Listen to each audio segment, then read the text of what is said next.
Assalamualaikum warahmatullahi wabarakatuh.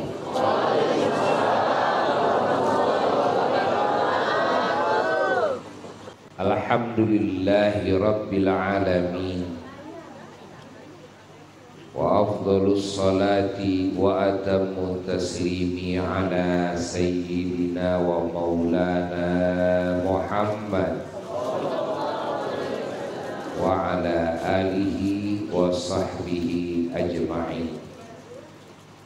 Wa la hawla wa la quwwata illa billahil aliyyil azim. Amma ba'du fa ya ibadallah, usikum wa nafsi bi taqwallah faqad fazal muttaqun. Para jamaah yang mulia,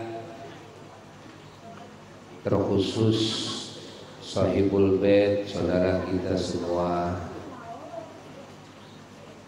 Kang Jejen sekeluarga dan Ananda yang dikhitan, dan Vino Zainuddin Mustafa yang Buya cintai, yang Buya hormati semuanya, terkhusus para ulama yang hadir dalam majelis yang agung ini, dan juga aparat pemerintah daerah setempat yang sangat Buya hormati, Buya cintai. Alhamdulillah, malam ini kita dipertemukan oleh Allah dalam majelis yang Allah cintai, yang Allah ridhai, yang Allah hujani dengan kasih sayangnya, dengan barokahnya, dengan ampunannya, dengan ridhanya, dengan cintanya, dengan limpahan pahala yang Allah janjikan, baik yang Allah Ta'ala akan berikan di dunia dan yang Allah janjikan akan Allah berikan di alam kubur, lalu di akhirat kelak sampai di surga. Semoga kita menjadi ahlinya. Amin. Kita tentunya bahagia karena ini semua adalah kebaikan Allah. Ini adalah kasih sayangnya. Ini adalah tanda cintanya Allah kepada kita. Kalau Allah tidak sayang, tidak cinta kepada kita, kita tidak akan mendapatkan hidayah. Kita tidak akan mau hadir dalam majelis ilmu, dalam majelis zikir. Kita tentu tidak akan mau melaksanakan perintah Allah, dan kita pasti akan melanggar segala larangan-larangannya. Maka hidayah ini adalah sebagai tanda cintanya Allah dan sayangnya Allah kepada hamba-Nya. Maka ketika kita mendapat hidayah dari Allah, bersyukurlah kepada Allah, berbahagialah, memujilah kepada Allah, lalu minta kepada Allah agar hidayah ini terus dijaga sampai kita menghadapnya, agar hidayah ini disempurnakan oleh Allah Ta'ala. Karena hidayah itu martabat-martabat, derajat-derajat. Kita semuanya juga bahagia bisa berkumpul dengan para ulama, berkumpul dengan orang-orang saleh, bisa bersahabat, bersaudara dengan hamba-hamba Allah yang semuanya mencintai Allah dan Rasul-Nya, yang mencintai kebenaran dan mencintai kebaikan, yang mencintai keterpujian dan mencintai kemuliaan, yang mencintai kesucian dan mencintai keunggulan, juga mencintai keterdepanan dan mencintai kesempurnaan. Para jamaah yang mulia, berkenaan dengan khitanan, bahwasanya Allah Subhanahu wa ta'ala mendidik hamba-hambanya itu dalam segala hal, mentarbiyah hamba-hambanya dohirnya batinnya. Kalau kita hayati ajaran Islam, subhanallah, adalah ajaran yang meliputi seluruh sendi kehidupan. Alam batiniah manusia ditata dengan penataan yang sempurna. Perilaku jasad manusia ditata dengan penataan yang sempurna. Ucapan manusia ditata dengan penataan sempurna. Subhanallah. Maka kita harus bersyukur kepada Allah bahwa kita oleh Allah dibimbing dengan bimbingannya yang sempurna, zahir kita, batin kita. Maka kita wajib bersyukur karena tidak ada penataan yang sempurna yang menata batin manusia dan menata alam zahir manusia dalam segala halnya kecuali ajaran Allah Jalla Jalaluhu. Hanya tugas kita adalah mengenali ajaran Allah. Setelah kita mengenal Allah dan kita mengenali ajaran baginda Rasulullah Sallallahu Alaihi Wasallam, setelah kita mengenal beliau, maksud ajaran Rasul bukan ajaran yang berbeda dengan ajaran Allah, tapi maksud ajaran Rasul adalah sebagai penjelas yang menjelaskan, yang mewujudkan secara nyata dalam kehidupan tentang ajaran Allah Jalla Jalaluhu wahda. Maka tidak ada manusia yang mampu menjalankan seluruh ajaran Allah menjadi sampel yang sempurna, yang terbaik dalam menjalankan ajaran Allah, zahirnya dan batinnya, terkecuali Nabi kita Sayyidina wa Maulana Muhammad Sallallahu Alaihi Wasallam. Dan beliau menjelaskan kepada kita secara terperinci, yang mana kalau kita tidak mendapatkan penjelasan dari Nabi, maka kita tidak akan mengetahui apa kandungan wahyu Allah secara terperinci. Karena Allah Subhanahu wa ta'ala di dalam Qur'annya, Allah memberikan keilmuan yang global, rata-rata, tidak diperinci oleh Allah. Adapun keterperinciannya Allah langsung ajarkan kepada baginda Rasulullah Sallallahu Alaihi Wasallam, dan wujud nyata praktek daripada apa yang Allah perintahkan dalam hidup, praktek daripada apa yang Allah larang, yakni praktek dalam menjauhi, menjaga diri zahir dan batin dari segala yang Allah larang. Maka baginda Nabi kita lah Sayyidina wa Maulana Muhammad Sallallahu Alaihi Wasallam yang mampu mewujudkan secara sempurna. Maka kita diperintahkan oleh Allah Subhanahu wa ta'ala kita mengikuti jejak beliau yang disebut dengan ittiba, ya, mengikuti sunnah-sunnah baginda Rasulullah sallallahu alaihi wasallam. Dan kita diperintahkan oleh Allah agar mengambil segala pelajaran yang didatangkan oleh Nabi kita Sayyiduna wa Maulana Muhammad sallallahu alaihi wasallam.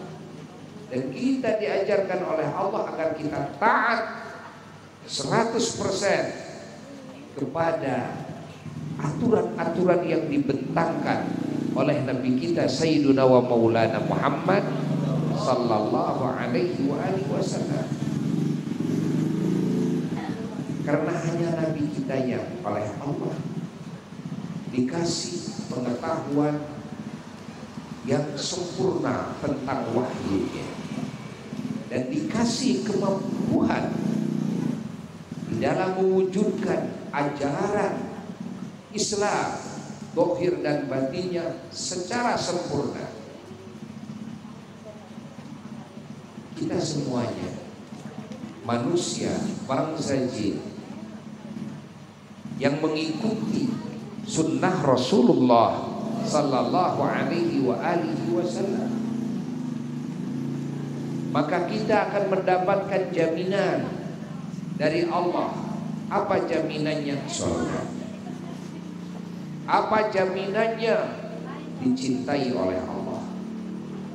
Apa jaminannya? Diampuni segala dosa kita oleh Allah ketika kita bisa mengikuti jejak-jejak baginda Kangjeng Nabi Muhammad sallallahu alaihi wasallam. Keuntungan yang terbesar bagi manusia, bagi bangsa jin dalam hidupnya di dunia, ketika mereka bisa mengikuti kepada akhlaknya, perilakunya, ucapannya, gerak-geriknya baginda Kangjeng Nabi Muhammad sallallahu alaihi wasallam. Allah Subhanahu wa taala telah menyatakan dalam Qur'annya, Allah langsung memerintahkan kepada Nabi kita Sayyiduna wa Maulana Muhammad sallallahu alaihi wasallam agar memberitahu kepada kita. Apa kata Allah? Allah berfirman, a'udzu billahi minasyaitonir rajim. Bismillahirrahmanirrahim. Qul in kuntum tuhibbunallaha fattabi'uni yuhibbukumullah wa yaghfir lakum dzunubakum wallahu ghafurur rahim. Yang maknanya wallahu a'lam bi muradihi bidzalik. Wahai kekasihku, wahai Muhammad sallallahu alaihi wasallam, katakan oleh engkau kepada semua umat, kepada semua manusia, kepada semua bangsa jin, katakan begini yang harus dikatakan. Wahai manusia, wahai bangsa jin, in kuntum tuhibbunallaha, jika kalian semua mencintai Allah, fattabi'uni, maka ikutilah aku. Kata engkau kepada mereka begitu. Ikutilah aku. Yuhibbukumullah, maka pasti Allah mencintai kalian. Wa yaghfir lakum dzunubakum, dan pasti Allah mengampuni semua dosa-dosa kalian. Allah, kan? Artinya kita tidak bisa meraih cintanya Allah kepada kita dan tidak bisa meraih ampunan Allah kecuali kita bisa mengikuti kepada sunnah-sunnahnya, kepada jejak-jejaknya, perbuatannya, akhlaknya, Masya Allah, ya, wirid-wiridnya, kalimat thayyibahnya baginda Rasulullah sallallahu alaihi wasallam. Maka orang-orang yang paham tentang ini, mereka berlomba-lomba mengenal sosok Nabi. Mereka berlomba-lomba mengenal bagaimana kehidupan Nabi.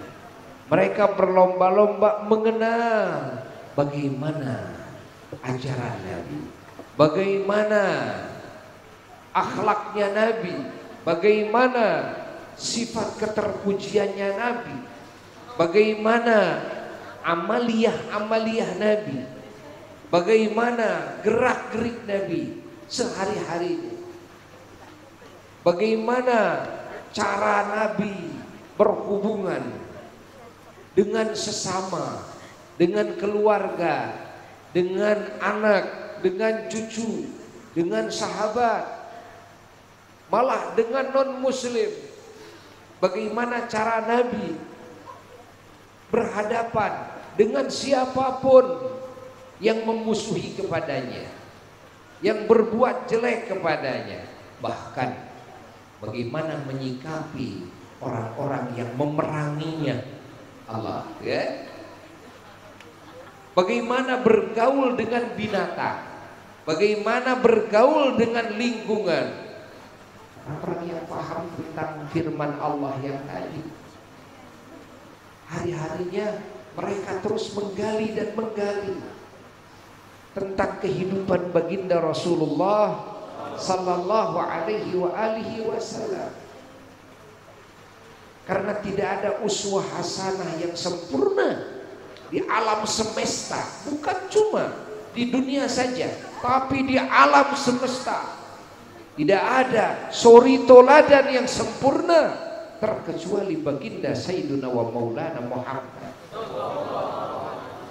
Andai kata ada yang sempurna, maka tidak ada yang lebih sempurna kecuali baginda Sayyiduna wa Maulana Muhammad sallallahu alaihi wasallam. Bahwa para nabi-nabi Allah, para rasul-rasul Allah, beliau-beliau ini adalah manusia-manusia yang sempurna. Tapi Nabi kita berada pada kedudukan yang paling sempurna di atas yang sempurna.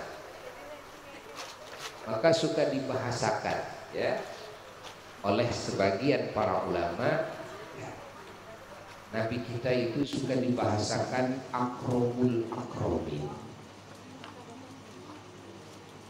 Apa akromul akromin?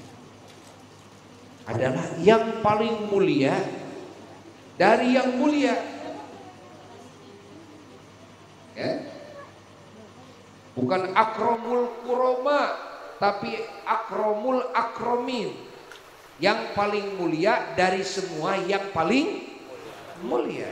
Bahwa manusia itu martabat-martabat yang mulia dari mulai siapa? Dari mulai orang yang beriman, mulailah kemuliaan ada pada diri orang yang beriman dengan imannya, yakni karena imannya mulai naik, dia punya derajat, mulai punya kemuliaan. Dengan apa? Dengan imannya, ya. Setelah dengan iman, dengan apa kemuliaan itu? Ya. Dengan ilmunya naik lagi derajatnya. Setelah dengan ilmunya, dengan apa? Dengan amalnya, ya, naik lagi, yang disebut dengan ketakwaan, ya. Ini berdasarkan nas Quran, ya. Kalau kita perhatikan firman Allah, Allah Subhanahu wa ta'ala berfirman dalam sebagian firman-Nya begini,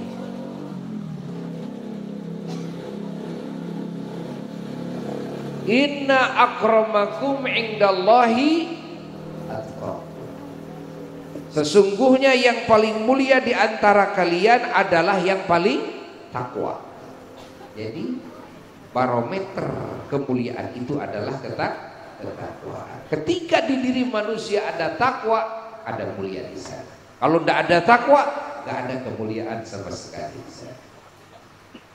Lalu ketakwaan ini martabat-martabat. Siapa yang lebih takwa berarti dia lebih mulia, ya. Bukan siapa yang lebih kaya, ya. Tapi siapa yang lebih takwa, dia yang lebih mulia. dengan nas Quran. Lalu dalam ayat lain kalau kita perhatikan begini, Allah berfirman, yarfa'illahu alladhina amanu minkum walladzina utul ilma darajat. Yarfa, Allah berjanji akan mengangkat derajat, naik derajatnya. Artinya dia mulai punya derajat. Siapa yang diangkat derajatnya? Alladzina amanu minkum, orang-orang yang beriman di antara kalian. Jadi dengan sebab apa diangkat? Dengan sebab imannya. Ketika iman bersemayam dalam hati seseorang, mulailah dia punya derajat di sisi Allah. Lalu walladzina utul ilma, dan orang-orang yang dikasih ilmu oleh Allah setelah iman, darajatin, dikasih banyak lagi derajat, lebih tinggi lagi derajatnya. Salah, lebih tinggi lagi derajat setelah iman. Jadi yang mengangkat derajat manusia itu yang pertama iman. Lalu setelah iman apa? Ilmu. Dalam ayat yang tadi takwa. Takwa itu adalah pengamalan, ya. Pengamalan terhadap ilmu. Maka dengan iman manusia akan punya derajat, yakni mulai dia ada kemuliaan. Lalu dengan ilmu manusia semakin tinggi. Lalu dengan amal manusia semakin tinggi lagi. Pahami oleh kita semuanya. Ini barometer kemuliaan. Maka orang-orang yang beriman itu orang-orang mulia, walaupun mereka tidak berilmu. Lalu orang-orang yang berilmu, orang yang lebih mulia, walaupun mereka tidak beramal. Pahami? Ya. Lalu orang-orang yang mengamalkan ilmunya, mereka orang yang lebih mulia lagi. Setelah itu, derajat iman itu juga martabat-martabat. Semakin imannya lebih sempurna, semakin tinggi. Ilmu juga martabat-martabat. Ada ilmu zahir dan ada ilmu batin. Semakin tinggi ilmunya, semakin tinggi derajatnya, semakin tinggi. Dalam pengamalan juga martabat-martabat, kan? Ada orang yang beramal asal-asalan, kan? Ada yang beramal itu dibarengi dengan akhlak dan adab, ya. Zahirnya, batinnya. Dan akhlak manusia juga martabat-martabat. Cintanya martabat-martabat, ta'zimnya martabat-martabat, tawakalnya martabat-martabat, sobarnya, syukurnya martabat-martabat, ya.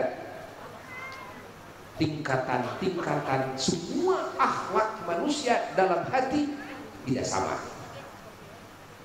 Nah, dan tidak ada yang paling tinggi martabatnya kecuali baginda Rasulullah sallallahu alaihi wasallam. Makanya ulama dimuliakan oleh Allah di atas umumnya muslim, ya. Para wali ditinggikan derajatnya oleh Allah di atas ulama-ulama yang umum, ya. Para nabi, ya, ditinggikan lagi oleh Allah derajatnya di atas semua wali, semua ulama. Para rasul lebih ditinggikan lagi derajatnya oleh Allah di atas para nabi yang bukan rasul, kan? Ulul azmi ditinggikan lagi martabatnya oleh Allah di atas para rasul. Lalu Sayyiduna wa Maulana Muhammad sallallahu alaihi wasallam martabatnya ada di atas semua maqam ulul azmi. Nah, pahami, maka Nabi disebut akramul akramin, makhluk yang paling mulia dari yang paling mulia. Kan para nabi itu paling mulia, ya. Nisbat kepada yang di bawah. Para rasul lebih mulia lagi, nisbat kepada para nabi. Ulul azmi lebih mulia lagi, nisbat kepada para rasul, kan? Sayyiduna wa maulana Muhammad sallallahu alaihi wasallam yang paling mulia, kan? Di atas semua yang paling mulia. Bukan yang paling mulia dari yang mulia, tapi yang paling mulia dari yang paling mulia. Itulah Nabi kita Sayyiduna wa Maulana Muhammad sallallahu alaihi wasallam. Maka kita diperintah oleh Allah jadi hamba yang beriman agar kita mulia. Kita diperintah oleh Allah mencari ilmu, hadir di majelis ilmu, menyerap ilmu Allah, menghafal, memahaminya agar bertambah kemuliaan kita. Kita diperintah oleh Allah mengamalkan ilmu agar bertambah lagi kemuliaan. Kita diperintah oleh Allah berakhlak mulia, ya. Akhlaknya juga sudah mulia kok disebutnya juga. Agar apa? Agar lebih mulia lagi. Artinya kita menjadi hamba Allah yang beriman itu, yang muslim itu, yang bertakwa itu, agar kita menjadi hamba-hamba Allah yang mulia di sisi Allah. Salah satu yang Allah perintahkan adalah kita ini menjalankan perintah Allah. Orang tua juga mengkhitan putranya menjalankan perintah Allah. Ini yang dikhitannya harus siap rela dikhitan juga demi menjalankan perintah Allah. Agar apa? Agar mulia. Semuanya agar mulia. Maka kita wajib bersyukur kepada Allah Subhanahu wa taala bahwa kita saat ini oleh Allah dikasih petunjuk dan kemampuan bisa melakukan perintah Allah, ya, bisa menjauhi larangan Allah, bisa hadir dalam majlis mencari ilmunya Allah, ya, alhamdulillah. Semakin bertambah ilmu di dalam hati, maka semakin tinggi derajat kita. Semakin kita rajin mengamalkan ilmu, semakin tinggi martabat kita.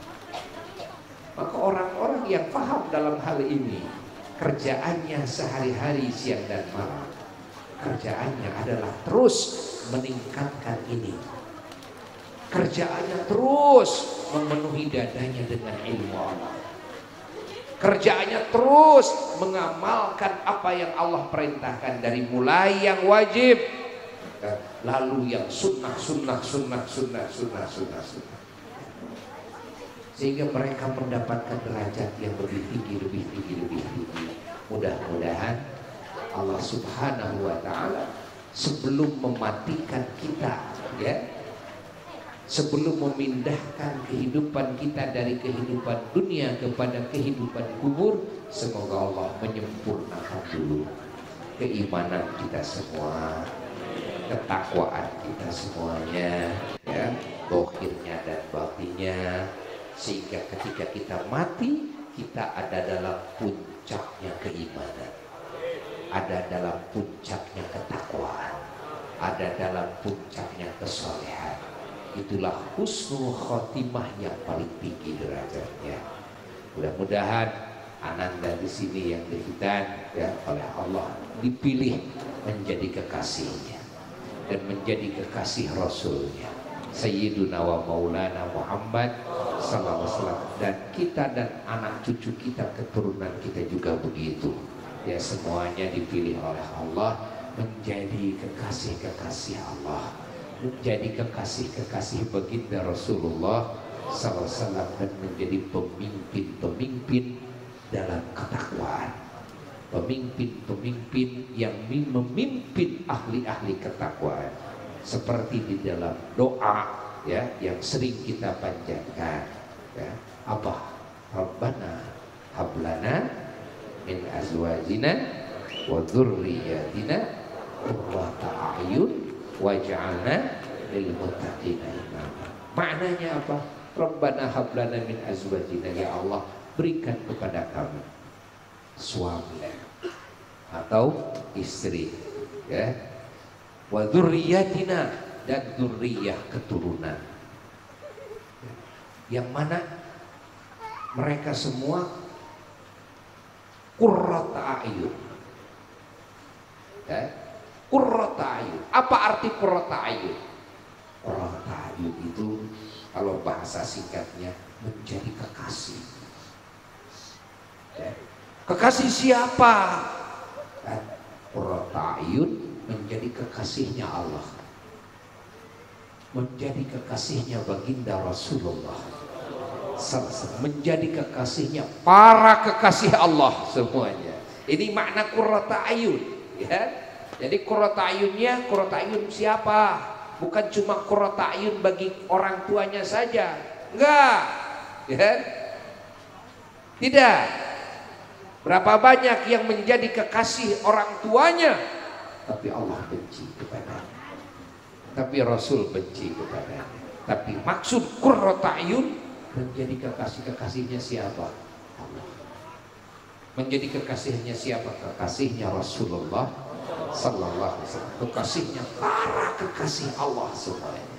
Waj'alna lil muttaqina imama, ya Allah jadikan kami semua, istri-istri kami, suami-suami kami, keturunan kami, jadikan imaman, pemimpin lil muttaqin, bagi hamba-hamba yang bertakwa, ya, pemimpin ketakwaan. Coba pemimpin para muttaqin. Kalau pemimpin kucing kering, ya. Ini pemimpin para muttaqin. Pemimpin para muttaqin itu artinya pangkatnya tertinggi, ya, karena mampu memimpin ahli takwa. Bayangkan, bukan memimpin orang yang baru belajar, bukan memimpin orang-orang yang tidak baik, tapi ini memimpin para muttaqin, lil muttaqina imama. Artinya derajatnya ini derajat yang tertinggi. Nah, doa itu harus sering dibaca oleh kita, ya. Jika kita ingin suami kita, istri kita, anak cucu kita menjadi kekasih-kekasih Allah dan Rasulnya, dan menjadi orang yang paling mulia di sisi Allah, menjadi imam, pemimpin para muttaqin, baca doa itu, ya. Rabbana hablana min azwajina wa dzurriyyatina qurrata a'yun waj'alna lil muttaqina imama. Itu 3 kali itu dibaca setiap habis sholat, ya, harus dawam. Nanti oleh Allah dirubah. Suami kita sekarang badung, berdoa terus itu, nanti oleh Allah dikasih hidayah, ya, akan menjadi orang sholat. Istri kita nggak baik, si suami harus rajin berdoa itu, nanti dirubah oleh Allah, istrinya menjadi solehah. Anaknya badung, rajin berdoa ini kepada Allah, nanti dirubah oleh Allah, anaknya akan menjadi anak yang soleh. Bacakan doa itu terus tiap habis sholat, ya. Mudah-mudahan kalimat ini manfaat, walaupun kita sesaat bertemu, ya. Mudah-mudahan ini menjadi sebab turunnya segala kebaikan bagi kita semua, menjadi sebab turunnya rahmat dan keberkahan bagi kita semua, menjadi sebab turunnya ampunan bagi kita semua atas dosa-dosa kita semua, menjadi sebab dikabulkannya doa kita semua, ya. Bijahi Nabi sallallahu alaihi wasallam wa bi sirri asraril Fatihah.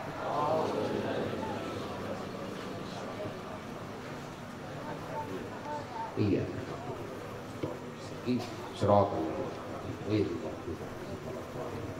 Sebelum akhir dari majelis ini, Buya mengundang, ya. Sini banyak yang suka ngaji ke sana, mengundang kepada semua jamaah dan siapapun ya saudara-saudara muslim untuk bisa menghadiri pengajian bulanan di Pondok Pesantren Asy-Syifa Al-Mahmudiyah Pusat di Simpang Pemulihan Sumedang. Kalau dari sini masuk tol, keluar tol Pemulihan itu langsung ke pesantren ya. Sekarang sudah lebih dekat lagi. Barusan saja ke sini ada 1 jam, 1 jam setengah ya, 1 jam setengah ke sini ya, 1 jam setengah ke sini. Nah, diundang ya, yaitu hari Ahad sekarang yang dekat pagi, hari Ahad pagi. Yang dari Jakarta juga kalau berangkat habis subuh itu jam 8 itu sudah ada di pesantren ya. Sampai zuhur. Nah, alhamdulillah di sini dipertemukan dengan persaajengan di sini.